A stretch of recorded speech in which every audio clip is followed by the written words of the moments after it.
Welcome to MICE, the Massachusetts Independent Comics Expo. I'm your host, Rebecca Viola, and this Clip Studio Paint demonstration is focused on drawing digital comics. Before we get started, I want to take a minute to thank our sponsor for this program, the U.S. partner for Clip Studio Paint. During this webinar, we will be giving away a free software license for Clip Studio Paint Pro. If you want a chance to win, all you have to do is type your name into the chat and stick around. And thanks to all of our arts advocates. These are major contributors who help sustain MICE and allow the show to grow year after year. MICE is produced by the Boston Comic Arts Foundation, a 501c3 nonprofit charitable organization that funds comic arts festivals, individual artists, and educational programs for the greater Boston community. If you like what we're doing here, please consider making a donation using the donate button in this session. At the bottom of the screen, you'll see a button labeled Ask a Question. Please use that button to ask or vote up any questions you may have throughout the session. Also, feel free to use the chat feature to say hello. And since we will also be streaming this panel to our Facebook page. So it's at facebook.com/MICEXPO for audience members who would like to use the automatic closed captioning function that Facebook Live offers. And now I'd like to introduce our speaker, Dirk Tiede. He is a Boston-based artist and author of the 6-book Paradigm Shift series. His work has been featured in numerous books on digital art, webcomics, and how-to books on comic creation, and has also appeared on NBC's Heroes. Thank you. Dirk, please take it away. Hey everybody, thank you so much for joining me for this demo of Clip Studio Paint. I am delighted to do this because I just absolutely love this software. I used Photoshop for years and years and years and years, and used it mostly to enhance the drawings that I did on paper. But I never really made the jump to going full digital until I started using Clip Studio. And the reason that is that it mimics the tools that I use traditionally so well that I can produce the artwork that I feel comfortable presenting and I feel really comfortable using. So what I want to do today or this evening is to walk you through how I use this software. And I'm specifically going to be walking you through the techniques I use to create a page, from setting up the page to doing pencils, using things like the perspective rulers, and then some of the inking tools. And then, and this is the portion of the software I use primarily to draw. So this is what I use to draw my comics. And then next week, I'll be doing a second demo, which will focus primarily on coloring and some digital effects and some other techniques you can use the software to do. So if you're interested in that, please tune in next week. So what I have on screen right here is my series Paradigm Shift. And I just put out these 2 collections of the story through a Kickstarter that I ran last fall. And I also just introduced an art book, which covers a lot of the drawing techniques that I use to create comics. So some of the stuff that I talk about today is actually in this art book. So feel free to check that out. This is just some examples of some of my work.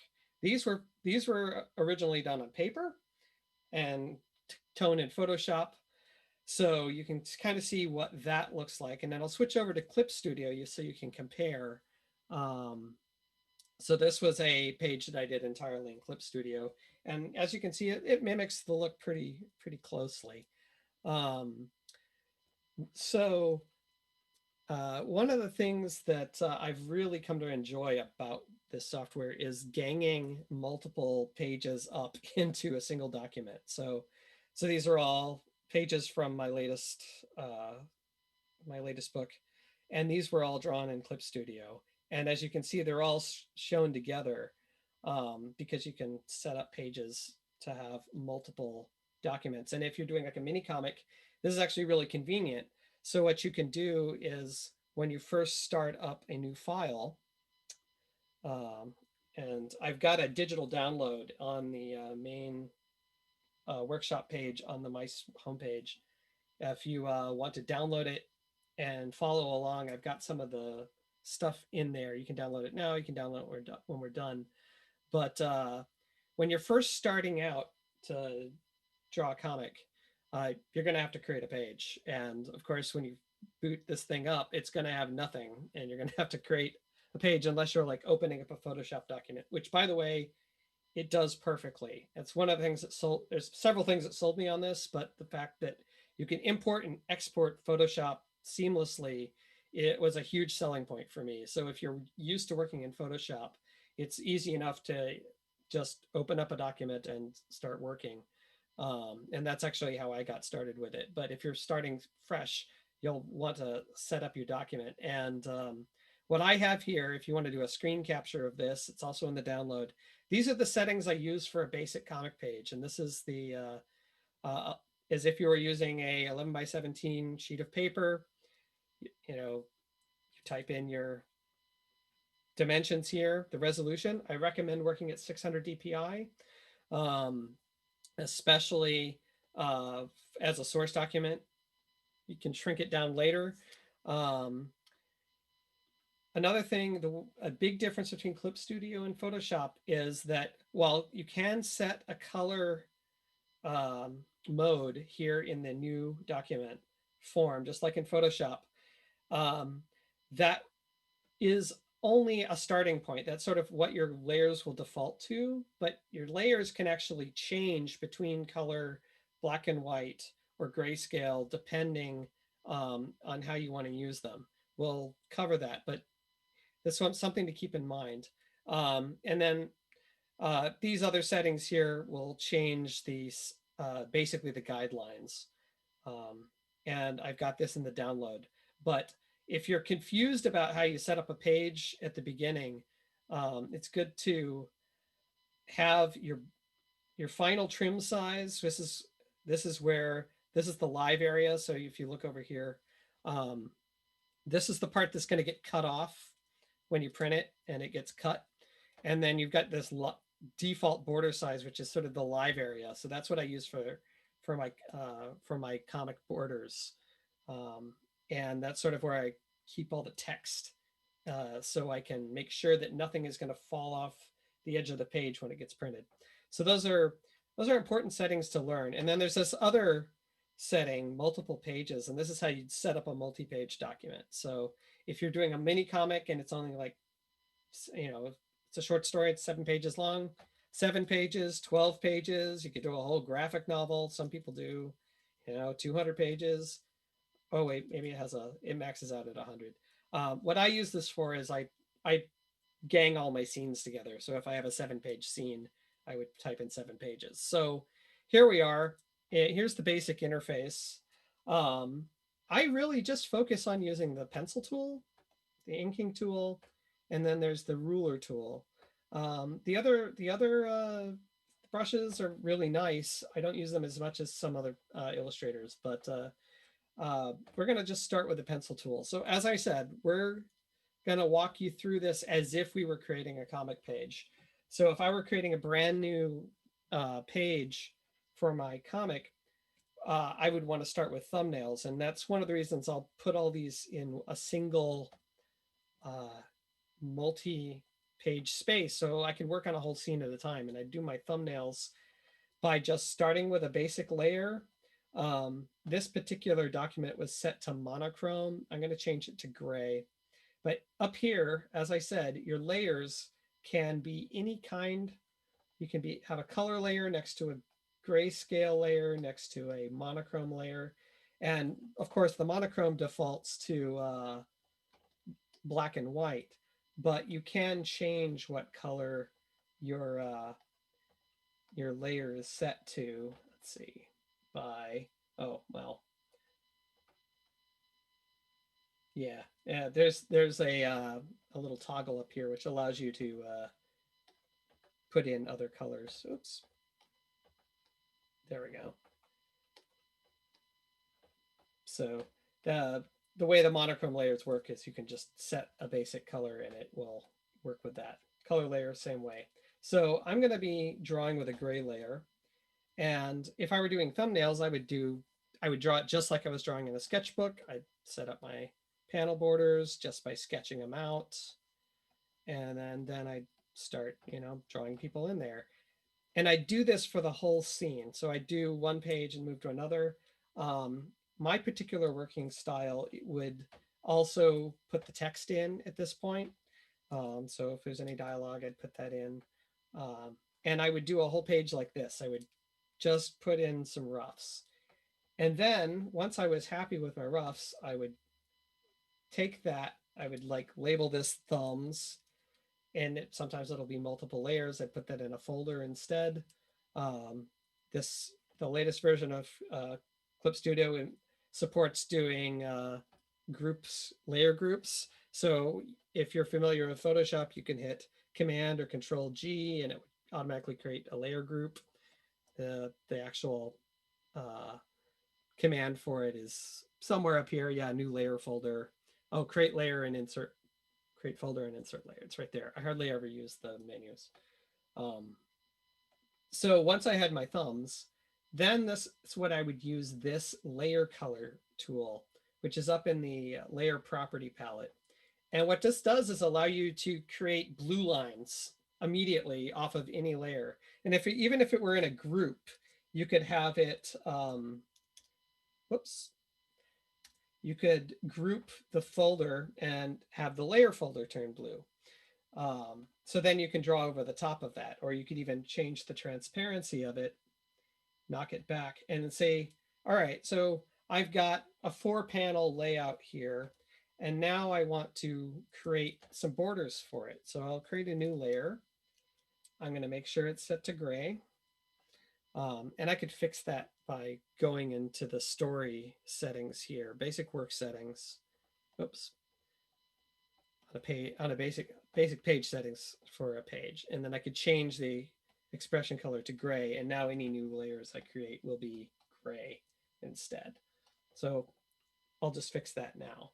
So we're going to use the ruler tools. So what I'm going to show you, when I work on paper, I like using a T-square and triangles to rule my lines.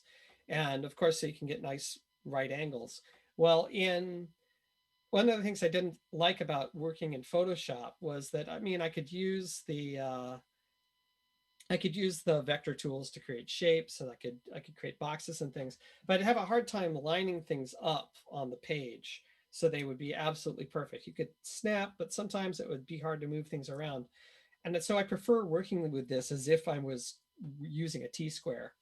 So I've come up with a way to do that in Clip Studio using the perspective ruler. There's also figure rulers and linear rulers and whatnot, but this is a really quick way to do it in using the perspective ruler. So if you select that and go here to the top of the page, and if you hold down Shift, it will lock to 45-degree angles. So I'm going to lock it so it's horizontal. And then I'm going to draw another one here at the bottom and also hold the Shift tool, Shift key. So now I've created it would be a vanishing point, but these two lines are parallel. So now if I draw any horizontal lines, they're going to be completely horizontal. If I wanted to make that an angle, I could. But you can also draw vertically. And so this becomes like a virtual T-square, as if you were using a drafting table. And I find this really, really helpful for drawing my panel borders. And it's easy enough to change the angle of your that you're drawing at by using the object selection tool here. So you can select your ruler, and you can move them around using these controls here. But if you want to draw parallel lines in a different direction, you can grab this part. And if I were to just do this one and not do anything, this would create like a vanishing point over on where it intersects with that other one at the top, you can see. But if you hold down Shift, they both move. So this will allow you to create more parallel lines in a different direction. So say I didn't want to have those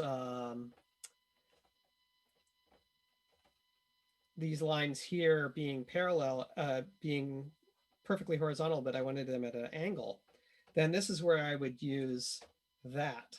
And I could move this up here and create this at an angle. And then voila, I can draw those lines. And I could also draw the other lines for this other angled. Whoops, there we go. And it just automatically locks. It also locks perpendicularly to, this is the horizon line up here. Well, no, maybe, no. Yeah, I guess that's the horizon line up there. And it's, will still draw vertical and horizontal lines based on that horizon line, but you now have this other set of lines. So that's a, that's something I use a lot for setting up panels. So now let's move on to just straight up penciling. And one technique I like to use, let's create a new layer. Oops, new layer. Is I like to draw my characters and my backgrounds on different layers. This allows me to move things around if I need to, but I'm just using a basic rough pencil here. I use the 30 pixel setting. I'm using a Wacom Cintiq. You can also get Clip Studio on your iPad, or I use some software called AstroPad to link my iPad up with my laptop, and then I use an Apple Pencil. And so the settings are a little bit different for an Apple Pencil versus a Wacom, but I still like this 30 pixel pencil. It reminds me of using like a mechanical pencil. Obviously, that you can change the size. You can use use one of these other settings as your starting point, but those are the settings that I use as my basics. So when I'm doing digital comics, one of the big advantages that you can move anything you want around, and you can use layers like a light box really easily. Sometimes what I'll do is just kind of draw in a really rough version first over the top of my thumbnails. And then I might go and do another drawing on top of that and clean that up, and then maybe fix the anatomy and that sort of thing. But so if you want to do that, then it's simple as just making another one and another one, and then refining it with each pass, which you can do on paper, but it requires more erasing or using a light box or whatnot. But this is like one of the key things. However, say you've just worked on several layers, and so I'll just to emphasize this, I'll do one more pass on this face.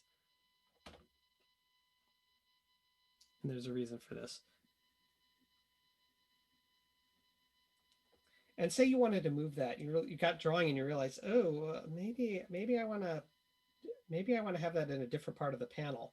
Well, this is one of the things that Clip Studio excels at, is that you can select multiple layers. So you can hit these check marks next to the layer you're working on. You can switch over to a selection tool, and this is the one thing that Clip Studio can do that Photoshop cannot. You can edit multiple layers at the same time. So you could change the size, move things around, use a warp. You could do that on your thumbnail, your rough, your pencils, and your inks, all in one pass. You would to do that in Photoshop, you would have to select everything out into its own layer folder, and then select that layer folder. You can't just select multiple things in Photoshop, but you can here. And this is such a lifesaver. So if you're working on a complicated pose and you decide you need to move the arm after you've already worked on several layers, you can do that. It's really, really powerful and simple. Um, so another thing we can do for in your penciling is, if you're working in backgrounds, this is where Clip's perspective ruler can really, really help you if you have any familiarity with using classical linear perspective. This perspective ruler tool it just excels. It does so much great stuff. I can show you in a on this page, for instance, this bottom panel, the way I laid this out, I could do this by hand, but it would take a while. But say working from the thumbnails, I use that to figure out where I want to put my rulers. Oh, let's see. Are they in the roughs? Yeah, they're in the roughs. Nope, not right there. Dirk, we do have a question. What benefits do you find using the T-square panel method as opposed to CSP's built-in frame border tools? I never took to the frame border tools. What I like is that I'll get to this in the inking, but when you want your panels to line up, say you've got a vertical, let's add some rulers, some panels here. Say you wanted to have 3 panels vertically here that all were together. To do that using the other tools. Now, again, I don't really use the built-in panel tools. The way it does is it kind of creates a layered folder that has a built-in clipping mask. And you can then change the size of it. Personally, because I don't work that way on paper, I don't like to work that way digitally. So what this allows me to do is, especially anything where I'm going to have stuff to line up, I can just take care of it with a single line. And I'll jump ahead to inking here. So we'll call this folder pencils. And I'm going to make that blue so it's very clear what I'm doing. And we'll have a new folder here. So with the using this same technique, I'm gonna copy this ruler over to the new layer. Although another way to do this is to select the layer that has the ruler, and then it'll remember. And if you where's my fat pen?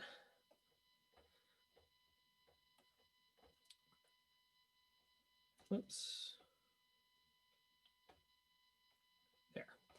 I had to make sure I'd select that. So if I'm drawing my panel borders, one thing you can do with this, if you use, I've set this to a vector layer as opposed, so there's 2 kinds of layers. There's regular layers, and these are raster layers, and they work just like Photoshop does. They're just pixels. But this other layer mode here, there's the regular one. This other one's a vector layer. That's what I'm using for these ink tools.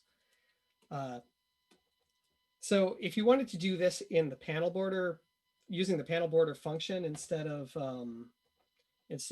inking it, you'd have to line up each of these panels exactly along this edge. And I always found that to be a bit of a pain in the butt. There might be a quicker way to do it. I never really played with it, so I might be the wrong person to ask. But if I'm doing that using the inking tools here, one of the reasons I like using this vector mode is that I'm drawing these, each of these are described using a line, so you can edit it, but that's not the reason I use this. The reason I use it is because in the erasers, there's this vector tool. And when you use the vector tool to erase, it will erase stuff exactly where it intersects. So if you wanted to create these lines where you've got stuff that lines up exactly. Whoops.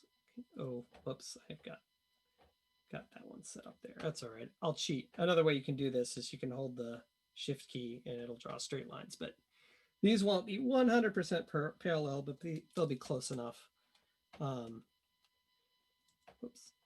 But you can see all of these lines, they line up precisely because I drew them all in one go. So that's one of the reasons I like doing this technique instead of doing the panel border technique, because I can create multiple panels all at once that line up in a way that doing it, but using the built-in panel function, I found to be kind of tedious and just, I don't know, the way I work, I'm trying to mimic how I draw on paper, so this works better for me. So yeah, let me get back to doing some backgrounds, and I hope that answers you guys' questions. I've been sort of watching the stream here, but I've been mostly eyes on my drawings here. So I'm going to do a quick demonstration of these perspective rulers, because this was a huge selling point for me. So we'll pretend I'm going to have a panel here at the bottom, which is going to be a building. We're gonna maybe we've got a superhero up here looking down, and I'm gonna have a building. So the first thing I would do, and this is one of those things that it took a long time for me to figure out would help me, is to rough in where I want to put things first. In this case, I want to have Superman here floating above a building. I roughly know I want the building shape to be here. I know I want my character there. I'm gonna draw some windows and stuff on here, and I'm just eyeballing this. I mean, I know in theory all parallel lines will meet somewhere in the horizon, and they all go this way somewhere. On paper, I could pull out a ruler and then find where that is. Well, but using the perspective tools here in Clip, it basically models the rules of linear perspective within the ruler tool. So what I'm going to do first is find the main lines on this drawing where I want my perspective lines to be. So on this side of the building, here on the right side of the building, I'm going to match my rough here. And so I've created my first vanishing point here off the edge of the page. If you were drawing this on paper, you'd have to like actually literally tape another piece of paper on there to find that. And now what you can do is you can use that same set of points and use your drawing again to find the next vanishing point. But instead of matching one of these lines down here, I'm actually going to draw on top of the horizon line and hold the shift key down. And that's going to match. It creates the second vanishing point over here that shares the horizon. And again, I'm using the object tool to edit the ruler. Whoops, I want to move this. So now I've got this second line, and you can see that it moves all around that vanishing point. So all the lines that I draw in that direction are going to match to there. And if I wanted to get really crazy, and of course this would be just outlandish if you were drawing this on paper, because you'd have to to do a third point, you'd have to figure out where it was all the way down. Usually that's the sort of thing I'd either just make it straight up and down or just eyeball it. But you could put a third vanishing point in there really easily by matching your drawing like this. And suddenly you've got 3-point perspective. And all right, so let's actually draw over the top of it now. And we'll find the edges of the building. It turns out, wow, my hand-drawn perspective wasn't very accurate, but that doesn't really matter. So if I draw things up and down, it's going to map to that vanishing point down below at the bottom of the page. if I draw um, left to right, angling downward to the right, then it's going to, or vice versa, it's going to go up towards that point.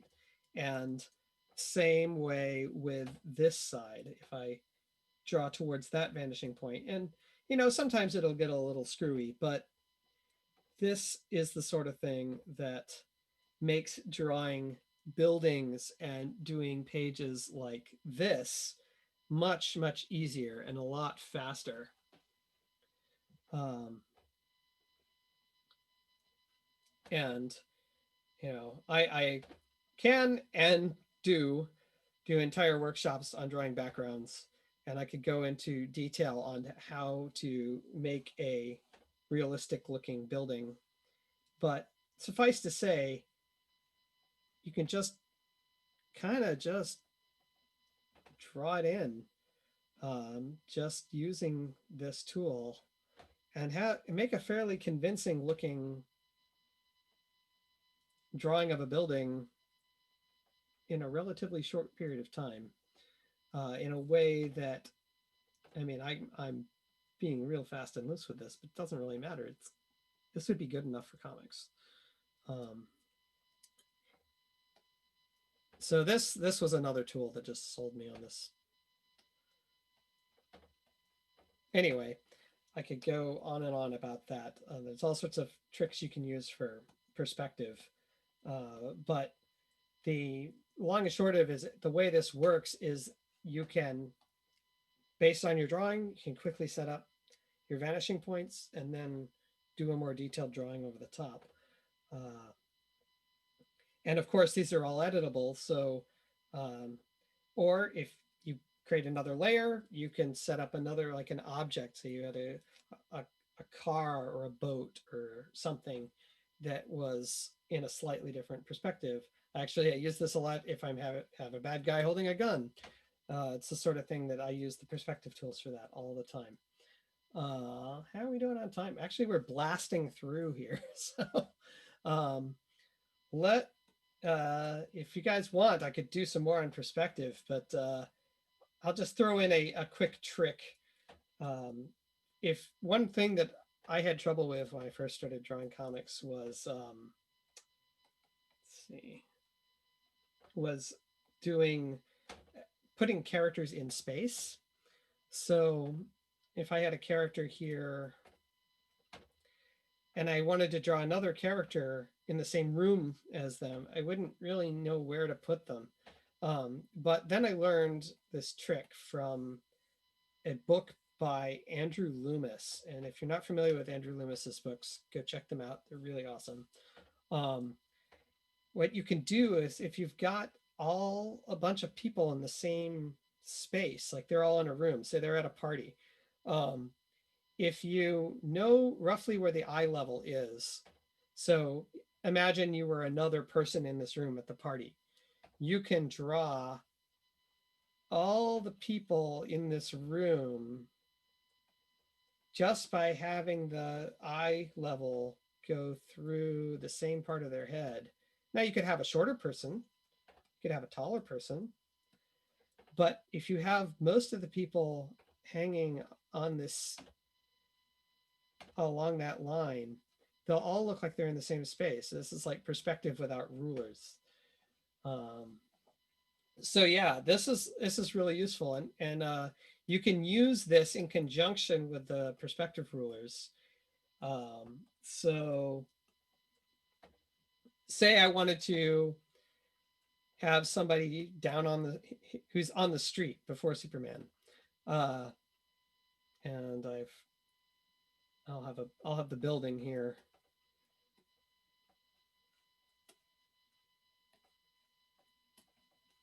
All right, so using that technique, actually, let me put that down in the thumbnails area. EJ, yeah, if they're all about the same height, yes, but you can adjust it. But of course, people are going to have fit within a thing, within sort of a probability spread. So as long as they're kind of hovering around that line, they'll look like they're in the same space. But we can use that here to figure out how big this person is in conjunction with this building and make them fit. So here I'll use the bottom and the top of the building in that picture to figure out, okay, where is this person in conjunction with this building? Well, if his shoulders are in line with this part of the building, that would only be like a 2-story building. So if I wanted to make that building look bigger, what I'd do is move him down. Oops, wrong layer. Helps to be on the correct layer. Oh, there are quick little tools here. I haven't mentioned this. But there's a bunch of useful little tools here, including this one, which is the transform tool.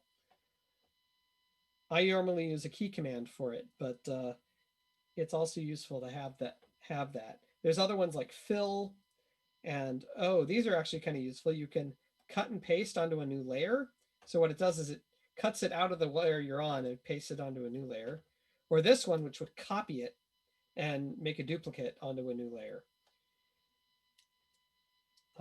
There's also delete everything except what you're working on, or these modify the selection, and this gets rid of your selection. So all right, now I've got him here. So that's a little bit taller of a building. That works pretty well. Another thing you can do with this, actually, let me go back to using that duplicate tool. And if I show my perspective lines here, here's a cool trick that you can use. If you've got your horizon and you've got a character that you want to like move in space, make sure you can see the horizon, hit the transform tool, and say I want to make another person somewhere across the street. I'll pick an arbitrary point along this horizon line, and then I'm going to hold the option button and the shift button. And what it's going to do is it's going to scale around that point. But what it's also doing is it's keeping the person in perspective. So if I wanted to make a person across the street, I could do that pretty quickly. And I could keep doing duplicates of this person over and over again. So I could make several copies and then do that same trick and fill out a bunch of people on the street really, really quickly. Or, have somebody nearby. So that's a way you can use these built-in tools. And of course, this would work even without the perspective ruler, but if you know where your horizon line is, that's a really, really handy thing. All right, I'm gonna move this over to inking, and we've got about 20 minutes left, so that'll leave us enough time to do some Q&A and any specific demo stuff you guys might want to see at the end. So if you've got specific questions about using this, please put them down in the chat box, and Rebecca will forward them on to me. Sometimes this inking tool doesn't always grab the whole thing, but it grabs the most important bits. So I'm just deleting these things by hand here.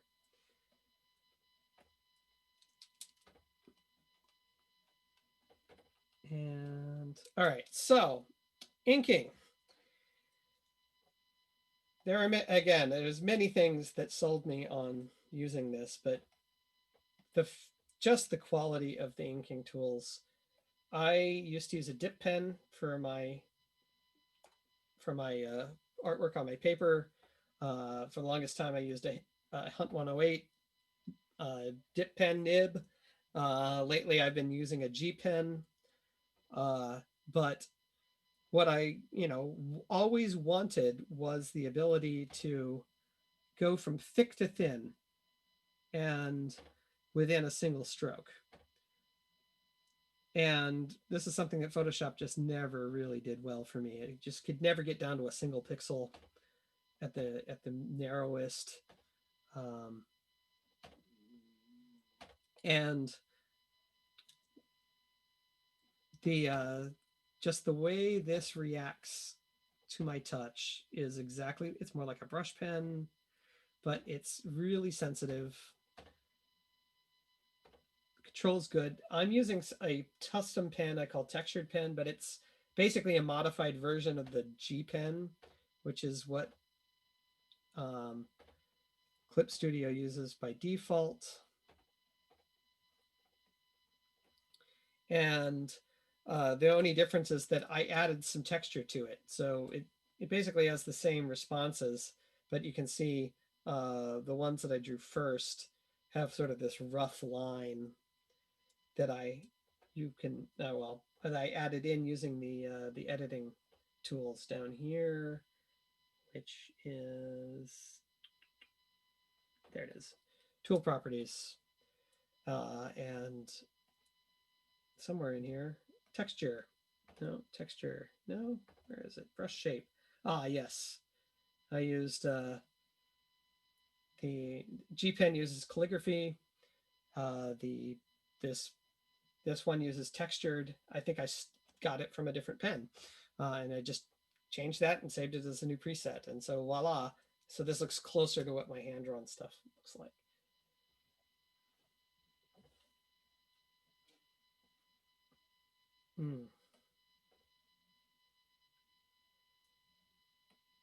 Oh, I see Jay Works comment asking about stock characters.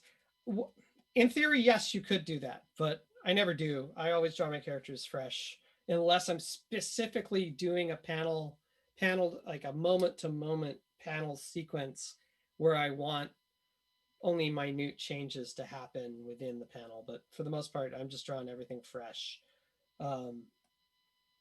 So just keep in mind, I've made this a vector layer, so you can do that same trick that I did with the borders with your character inks here. Of course, it gets a little bit squirrely when you're in those really fine areas, but you can use this to clean up your lines really easily. Let's see, what else can I talk about with inking? Well, I mean, I already did the panel borders. I've already done the character bits. Oh, let me show you this trick for doing speed lines. So this is another, so say I've got a character who's maybe all right, well, we've kind of got this Superman thing going on. So what if Superman's like flying towards us?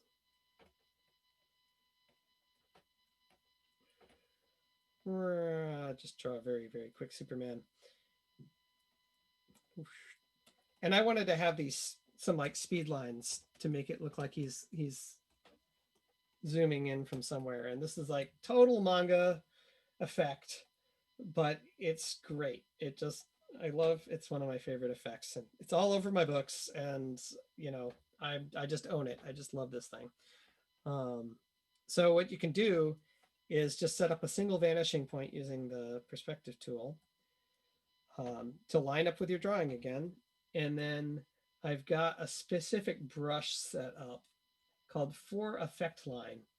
And I believe this is a default brush that comes with Clip Studio. I've done a couple of modifications to it just to have it be a little closer to what I want.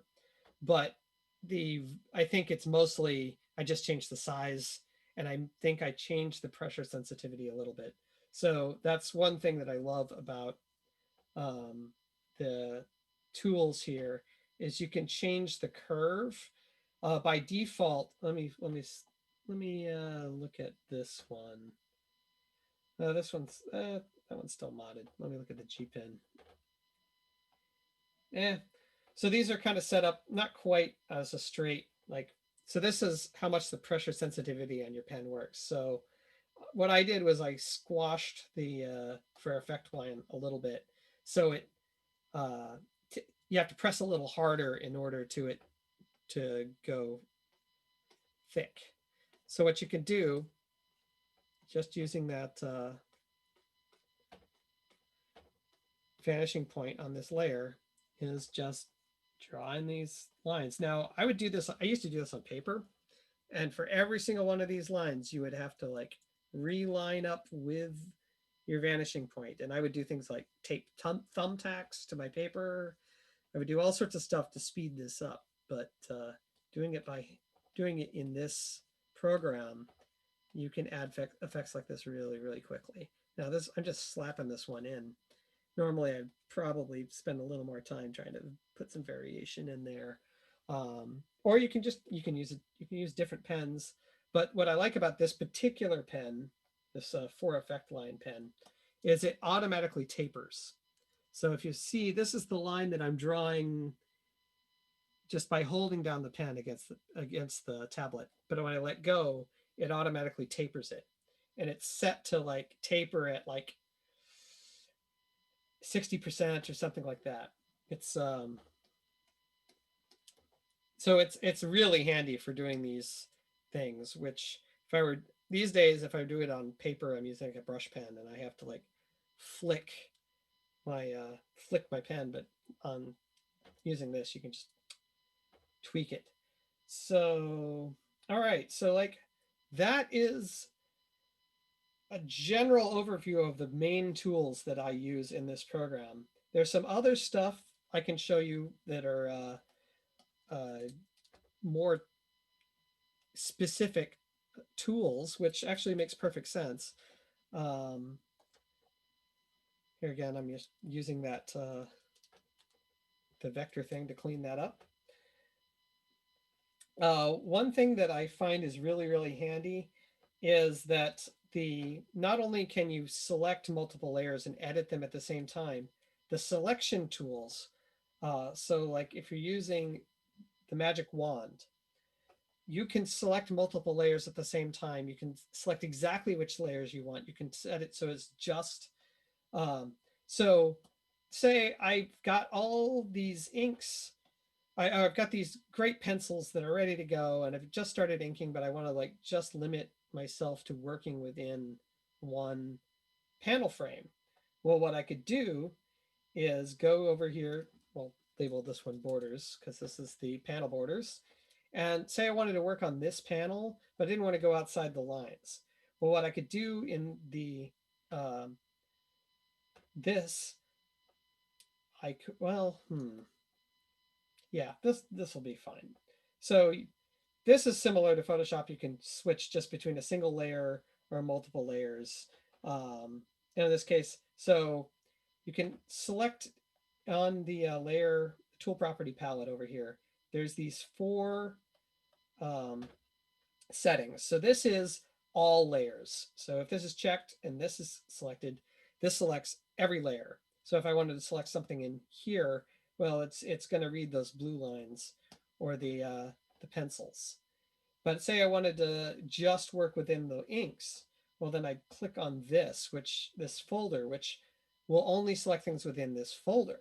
So now it ignores all the pencils and only selects things that are inked. Or I could get even more specific. Maybe I want to only select certain layers. Well, I've got the borders here, and maybe I don't. Maybe I inked Superman here, but I only want to edit everything except for I don't want to touch these ink lines. Well, then I could select the borders and the effects here, and then I would get a selection that included those, but it would ignore Superman. That would make more sense if I actually had a, let me put a demo.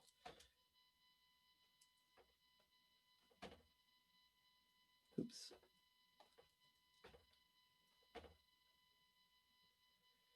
So we got about 10 minutes left. So please, please, please, if you've got some specific questions about the tool, lay them in now, and I've got enough time to do a couple of more demos within this without running out of time. Great. Okay, so we have a general question, it looks like here that's pretty popular. Once your comic is all drawn in Clip Studio, do you still need to convert it to a PDF in something like Adobe InDesign? How easy is it to convert the pages so that they can be published over web or print? Oh, great question. That's a great question. Um, so I always export my stuff out to Photoshop, and I use InDesign to publish my books. But there are a lot of settings that you can do here. So for instance, if you've got a multi-page scene set up and your pages are all done and they're ready to go, what you can do, well, if you could just go in one by one and export them. Um, Exporting to Photoshop is simple as going to save duplicate and going to Photoshop, and it'll just save out a Photoshop document. And pretty much everything that's in your document is going to be there. Of course, your rulers are going to go away. If you've got text, it's going to get rendered out to just a regular bitmap form, but it's perfectly usable, and you can set your sizes and everything. But this save duplicate will just do a straight copy. But if you're working with a multiple file, a multi-file scene, what you can use is you can export multiple export pages. So you can do a batch export, set what format you want. Again, I'm always using Photoshop. You can tell it which ones to export. Says, oh, right, write text to a file actually exports a text file. I don't really deal with that. You're gonna have to use a different program for PDF. It does not do PDF. Apparently it exports EPUBs. I've never dealt with that, so I really can't say. I've never dealt with this export fanzine thing. I'm just exporting raw graphic files for editing, and I do my final editing and layering or lettering in Photoshop and publishing in InDesign. But if all you need is just your straight files and you've got something like Acrobat or another PDF generator, you could export just TIFF files or another generic, TIFF files. JPEGs would work, but wouldn't be my first choice. But you could export just a flat file that you could bring into a PDF generator and just string them all together. But it does not natively export PDFs. You can print PDFs out of macOS, but that's a Mac function. That's not a clip function. So that's a great question. And again, this is one of those cases, if you're prepping things for print, again, if you're working at 600 DPI, you're going to have plenty of resolution. Your files are going to be super clean. They'll scale down really nicely, and will be very editable. Even if you're going to just be exporting out as 300 DPI in the end. If you're working higher, it's easier to go make them smaller than it is to make them bigger if you made them too small. So anything else? Looks like there's a lot of questions, so just hit me. Okay. This next one is, can you talk about lettering, drawing, and speech bubbles? How do you achieve this? Oh, that's a great question too. So I draw mine in. I'll go back to our demo page here. But I can, well, actually, I can show them to you in this page. So when I'm first setting up my file, and here's the roughs for this page, or the thumbnails. I did the lettering in a different program for this particular page, but I can show you how I would do it now. So I would go, and once I've got my drawing in and I've sort of roughed in where I want the lettering, so I'm going to just retype in here, somebody help. And as I said, I do my final lettering in Photoshop, but I do all my rough lettering in Clip. I have to change this to my preferred font. There you are. And I'm working at like 9 points, 9 or 8. No, that's too small. There we go. No, it's supposed to be smaller than that. There, that's good enough. Oh, shoot. Crap. Sorry about that. Heppel.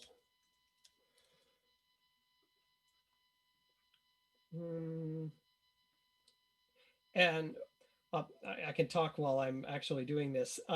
So once I have my lettering in, then I go in and draw my balloons. So I don't use the balloon tool. I just draw them like I would be drawing a character. Although I do have a specific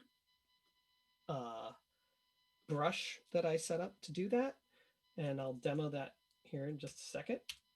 All right, so I need that. All right, so let me move this into place here. So once I've got my balloon, I'll do a penciled balloon, and then when I do my inked layer, I have an ink layer called balloons, and I literally will draw it. And I've set up a pen I call balloon pen, which is essentially mimicking how I would use a micron pen, a Sakura micron, and I will just literally draw it in, and I can move them around if I need to, but I get all the lettering done in the thumbnail stage. So I hope that's useful. I don't use the balloon tools. I don't use these because I like the look of organically drawn balloons instead. But that's a personal stylistic choice. All right, more questions. Let's see, someone asked, could you touch on using the 3D assets? I don't use them. Is the short version. I've played with them, but I find it's so much quicker for me to just draw it. And when I'm doing actual 3D work, I use a program called SketchUp instead, and I use screen captures. So I'm afraid that I can't help you with that one because I don't use the built-in ones so much. Next question. Okay. What are some tips you have for using an iPad for software programs? Oh, okay. Well, I do like that Clip Studio has an iPad version. Unfortunately, it is like $9 a month, so you have to be willing to pay for the subscription version, but it works exactly like this. The only difference that I've noticed is that the Apple Pencil just responds slightly differently. And you can, obviously I don't have the iPad version here on screen, but there is like a little menu that you can pull off to the side that has like the equivalent of Shift, Option, Command, and there's a bunch of programmable function buttons. It's pretty great. I've actually used it a lot for thumbnailing. And I've finished a few pages on it too, although I tend to not do the inking on it because the inking just feels different on the Apple Pencil, so I get slightly different results. But again, it's perfectly usable. It's just what you're used to. But I definitely can recommend the iPad version if you're willing to pay the subscription fee for it. But it's fully functional. It works exactly like the desktop version, which to me is really, really great. Next question. Okay. Can you talk a little bit about shortcuts? Okay, shortcuts. So there's this standard shortcut settings. Modifier. Oh yes, shortcut settings here. So, and they're all modifiable. So if you have a set that you prefer, you can go in and change any of these. But by default, they're almost exactly the same as Photoshop, except there's two differences. I use a lot of the shortcuts for tools. So like the pen tool and the pencil tool are P. In Photoshop, it would be B, but in this, B switches to the brush here and switches between the airbrush and a couple of those. E is eraser.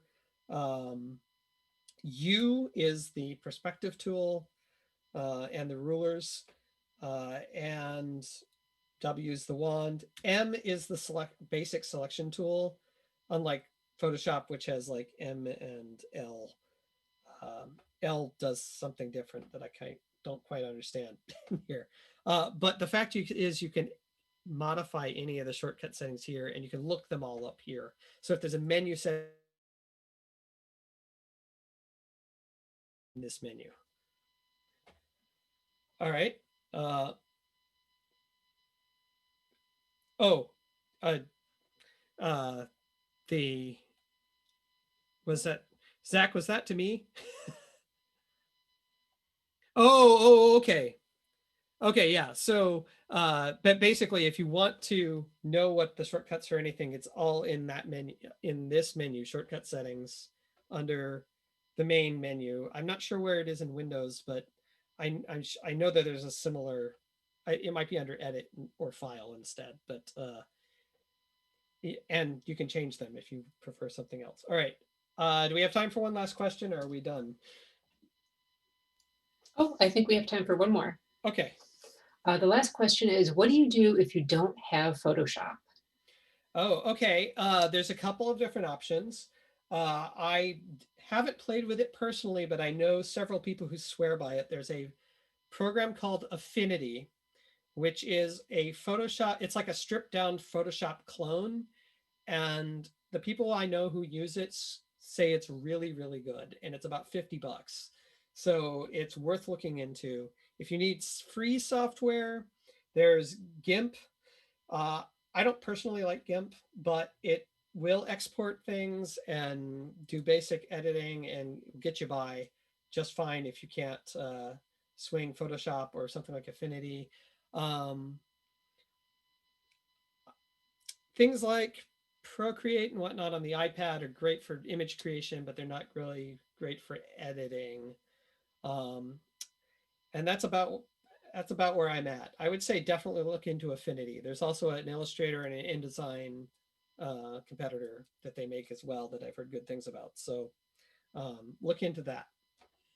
So hopefully that will answer your questions. If you have anything else, please hit me up on Twitter. I'm Dirk Tiede on Twitter, or you can email me at dirk@dirktiede.com. And if you get a chance, please check out my books. And if you really want art stuff, check out The Art of Paradigm Shift. It's got a lot of tips and tricks that I use for making my comics. So anyway, with that, thank you so much for coming to this webinar. And hopefully I'll see some of you all next week. Great. Thanks everyone for coming. To order Dirk's books, please find a link to his web store by clicking the button at the bottom of your screen.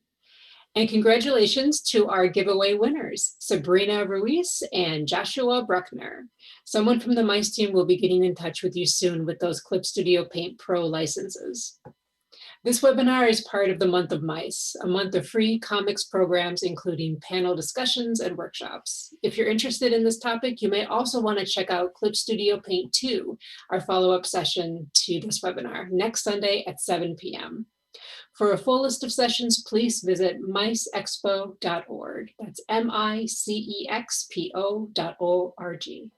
And if you didn't win today, you still have another chance. Check out our fundraising raffle where you can win cool prizes like Clip Studio Paint Pro or Clip Studio Paint EX or a Wacom One tablet. Thanks and have a good night.